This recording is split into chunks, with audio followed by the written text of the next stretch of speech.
बिस्मिल्लाहिर्रहमानिर्रहीम अस्सलाम वालेकुम। तो जी ताज़ी अभी ईद ख़त्म ही हुई है और सबकी जो है पार्टीज़ का टाइम स्टार्ट हो गया है, वन डिश पार्टीज़ का, ईद मिलन पार्टीज़ का। तो उस हिसाब से मैं आपके लिए बहुत ही ज़बरदस्त एक रेसिपी लेकर आई हूँ। आप लोग को बहुत ही पसंद आएगी, आप इसको ज़रूर ट्राई करिएगा और रेसिपी का कोई भी पार्ट मिस मत करिएगा। करते हैं रेसिपी को स्टार्ट।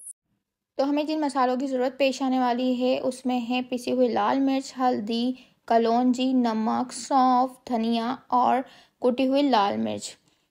तो बस अब एक अलग से बाउल में जो है मैं इन तमाम मसालों को मिक्स कर लूँगी और इस टाइप की जो है इसकी शक्ल निकल कर आएगी। और थोड़ा सा मसाला हमने एक साइड पे कर देना है, वो मैं आपको बाद में बताऊँगी क्यों। अब हम एक पतीली लेंगे, उसमें 1 कप के करीब मैंने ऑयल डाला है। यहाँ पर मैंने 3 पाव के करीब लिया है बीफ का गोश्त, यहाँ पर आप कुछ भी ले सकते हैं।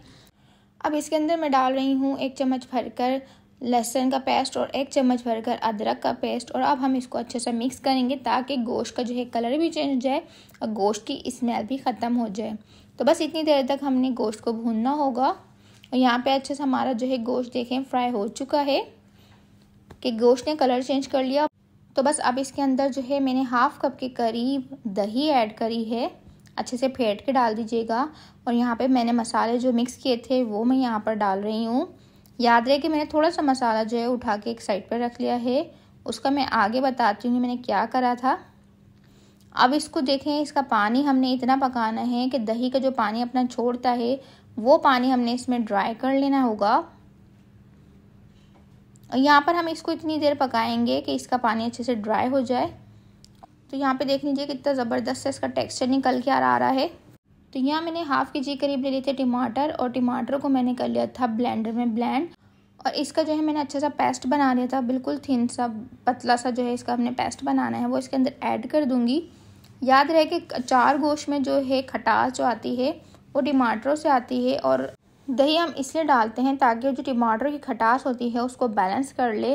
तो इन दोनों का जब भी किसी चीज़ में आप डालें तो बड़ा बैलेंस सा इसमें खट्टापन रहता है, वो एक अजीब सा जो है ना गले में लगने वाला खट्टापन नहीं होता। तो आपने याद रखना है कि इन दोनों चीज़ों को लाजमी ऐड करना है। अब हम इसको कवर अप करके जो है 1 से आधा घंटा, जब तक आपका गोश्त गल नहीं जाता आपने इसको गलाना है।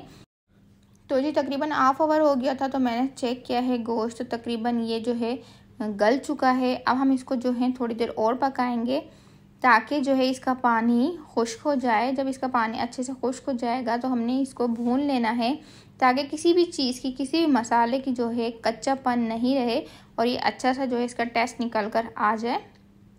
यहाँ पे देख लीजिए, आप अपनी मर्ज़ी के मुताबिक इसकी ग्रेवी कर सकते हैं, आपने जितना पानी डालना हो उतना डालें। जब ये अच्छे से भून जाएगा तभी आपने इसमें पानी ऐड करना है।